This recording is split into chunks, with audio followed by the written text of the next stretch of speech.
Hello guys, good morning! Ayan, ang dami nang nagtatanong sa akin kung anong airlines ba daw yung sinasakyan ko. Ang sinasakyan ko po as always kapag lumilipad ako for a vacation from the US papuntang Pilipinas ay Saudi Airlines.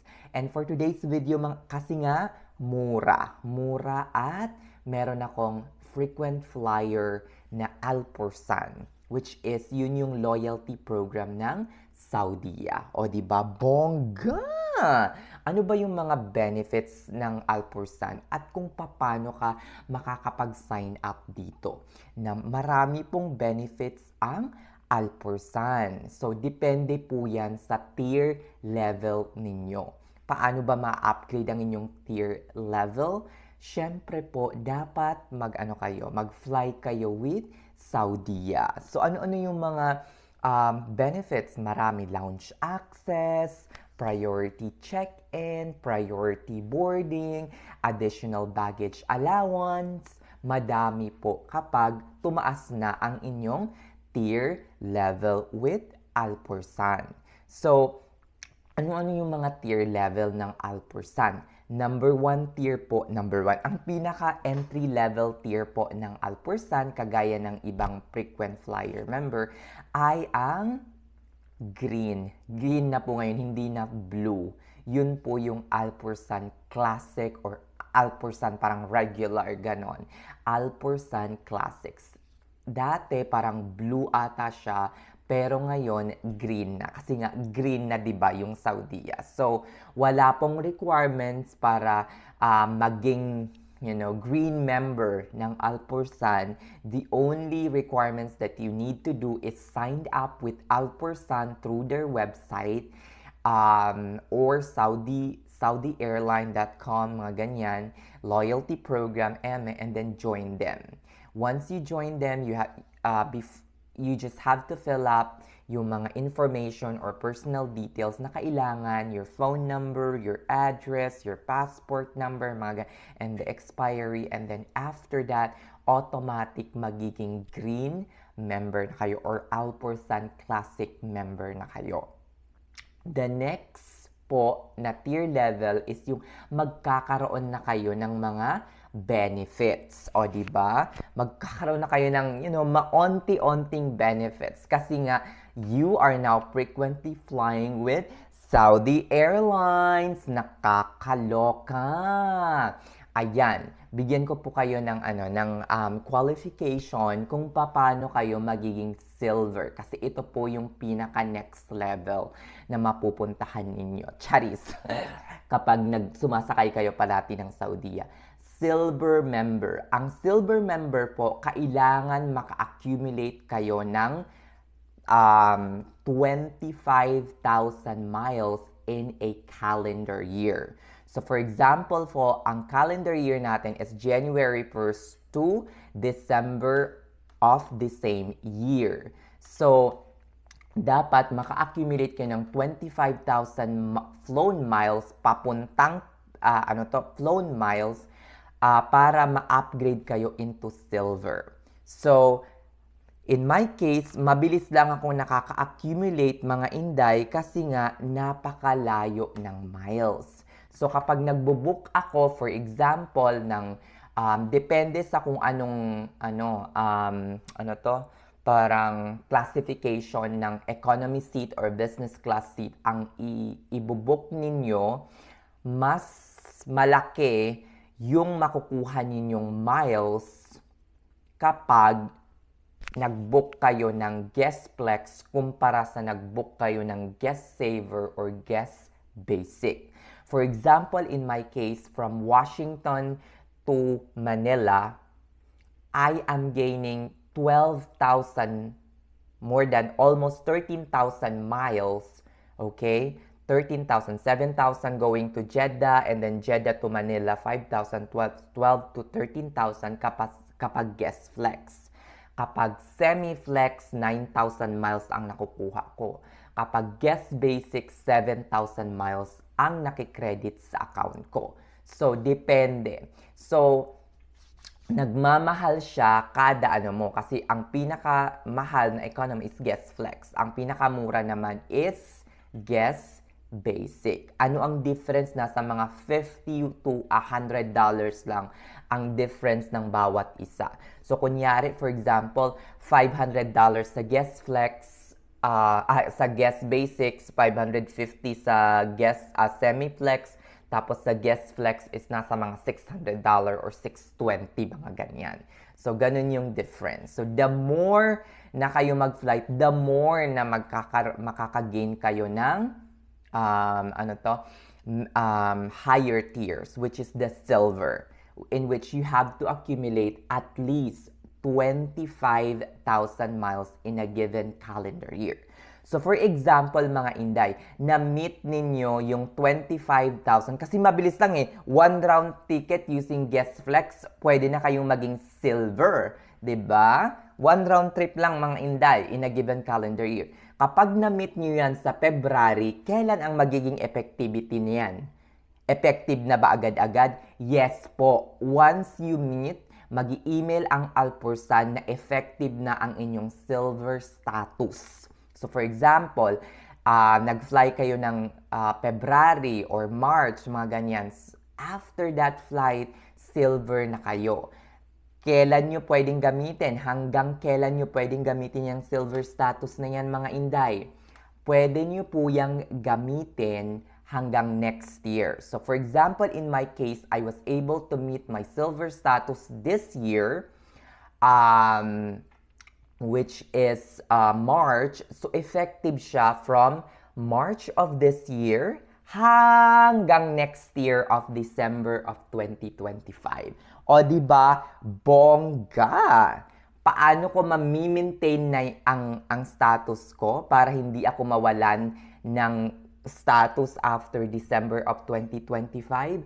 Kailangan kong ma-accumulate naman next year ng at least 20,000 miles. Again, hindi na 25,000, 20,000 miles para ma-maintain ko ang aking silver membership next year. I need to fly with Saudia again and accumulate 20,000 miles in a given calendar year next year, hindi this year. Okay? Nakakaloka!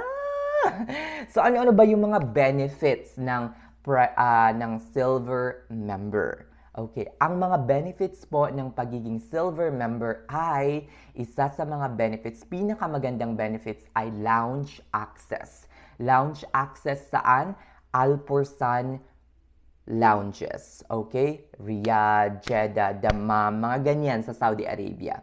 Meron ba kayong access sa Pinas, sa Naiyawan, especially sa mga Pilipino?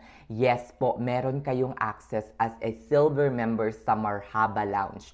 Marhaba Lounge na ang kanilang kahit economy pa ang inyong ticket. Meron kayong access sa Marhaba Lounge. Okay, pre-access yun na, nakakaloka.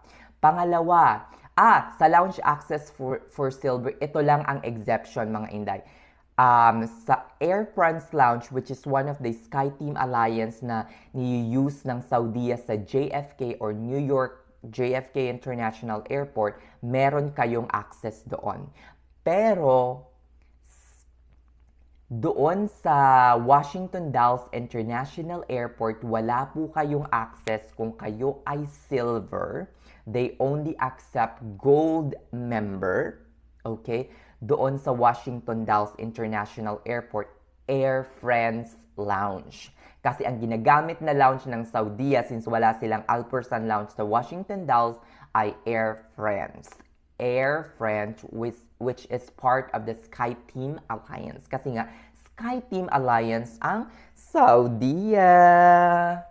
Ayan. Tapusin na natin itong silver. Meron din po kayong priority boarding, priority check-in. Pwede kayong check-in agad-agad, ora-orada dun sa mga nakapila sa business class section during check-in and boarding. O, di ba? Bongga. Additional benefits is meron din po kayong additional 1 luggage. Okay, check-in luggage. So, kung dalawa yung check-in nyo, magiging 3 na. The same lang ang baggage allowance for gold member. Isa rin po. O, di ba? Nakakaloka maging silver, di ba? Bonggacious! Punta na tayo sa gold. Ang gold, mga inday, medyo mahirap siyang i-achieve. Pero, pak na pak ang lola nyo. Finally, nakakaloka. Gold na ako, mga inday. Kasi nga, very loyal and frequent flyer talaga ako with Saudia. Oh, 'di ba? Bongga, gold, charis. Iniinggit ko lang kayo. Charis lang. Nakakaloka. Ayan, since mahilig talaga ako mag-travel and hopefully soon, mga inday, kapag nag-travel ulit ako is makapag-vlog ako ng maayos and madala ko na kayo ng maayos. Cherries! Ayan. Joke. Char lang. Ayan. Sana patuloy nyo pa rin akong supportahan. O ayan, narinig mo na. Mag-subscribe ka na, day. Charis, joke lang yun. Ayan, punta tayo sa gold member. Paano ba maging gold member ng Saudia, mga inday? You need to fly in a given calendar year. You need to have a total accumulated points or miles of 50,000, mga inday. 50,000 miles. Nakakaloka. So, 2 round trip flight, guest flex dito sa economy, dito sa US, papuntang Pinas. So, ano nga ba yung benefits kapag gold member ka? Ay, ano ko pala. Pag kapag magre-renew kayo or i-renew nyo yung inyong gold member, kailangang maka 40,000 miles kayo in a given calendar year. Okay? Next year after yung ma-meet ang inyong gold membership. I-discuss na lang natin kung ano yung pagkakaiba kasi the same lang naman eh. Okay, priority check-in, priority boarding, gold, pwede yan. So, yung pagkakaiba lang po ng silver at gold, okay, ang pagkakaiba lang in terms of lounge access, ang pagkakaalam ko. Lounge access lang talaga ang pinagkaibahan nito. Ang gold member po ay merong access sa first class lounge ng Saudia kahit economy ka pa, basta gold member ka, first class lounge sa King Abdulaziz International Airport in Jeddah. Tapos, nabanggit ko rin nung una pa lang, meron kayong access sa Washington Dulles International Airport Air France Lounge. And ito pa, isang malaking pagkakaiba din pagdating sa lounge access. If you're flying internationally, you are considered SkyTeam Elite. Okay?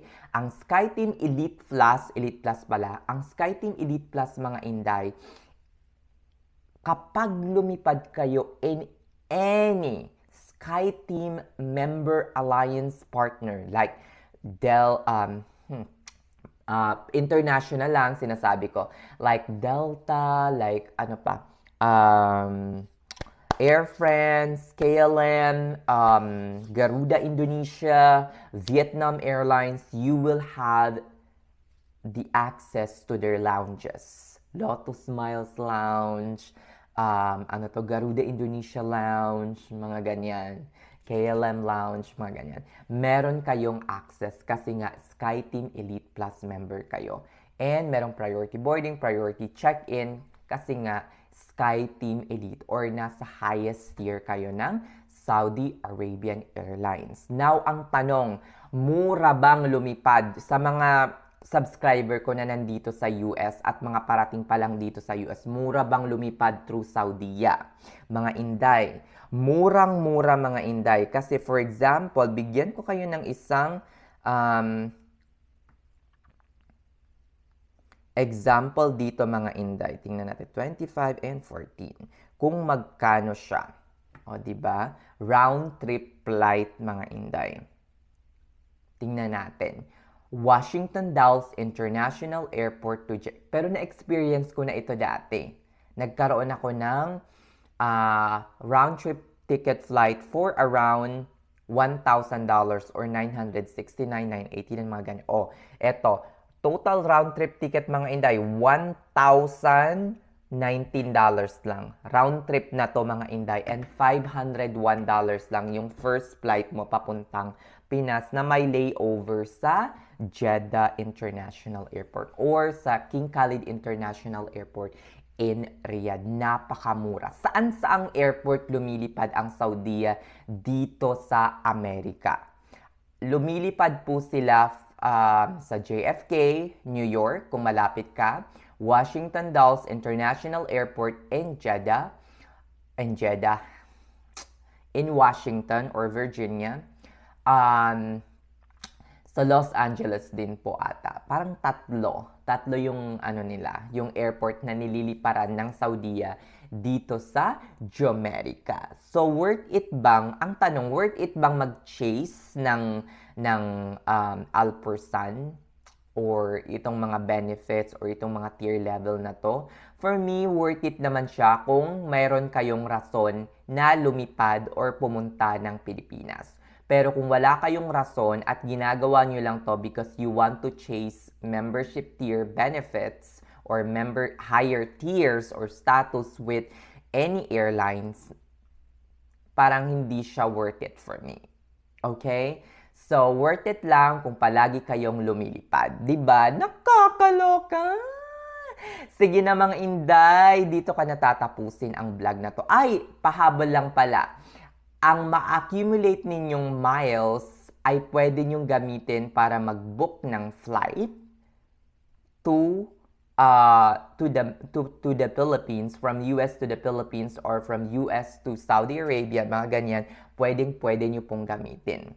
Ang gagawin nyo lang is magbubook kayo sa Saudi apps, Saudi Arabian apps, and i-tick nyo lang tong book with Alpursan, kagaya niyan, at lalabas na yung kung ilang miles ang kailangan ninyo para makapag-book kayo. In my case, mga Inday, kailangan nyo ng 40,000 miles from Washington Dulles International Airport papuntang Pilipinas. Pwede nyo rin pong gamitin yan for a seat upgrade, mga Inday. So, check the table kung with Alpursan kung ilan yung kailangan yung miles para ma-upgrade yung seat ninyo from either economy class to business class or business class to first class. O, diba? Bongga! Nakakaloka! Pwede niyo yung gamitin. At, by the way, kung silver na kayo, meron kayong 25% bonus sa lahat ng miles na ma-accumulate ninyo. And meron naman kayong 50% bonus sa lahat ng miles na ma-accumulate ninyo kapag kayo ay gold member. O sige na mga Inday, dito ko natatapusin ang video na to. Goodbye, babush! And sana mag-subscribe kayo sa aking channel kung gusto nyo man and if you find this video informative to you. Okay? Na-appreciate ko po na nagko-comment kayo, nagre-react sa mga videos ko. Salamat. Thank you and see you in my next vlog. Bye-bye!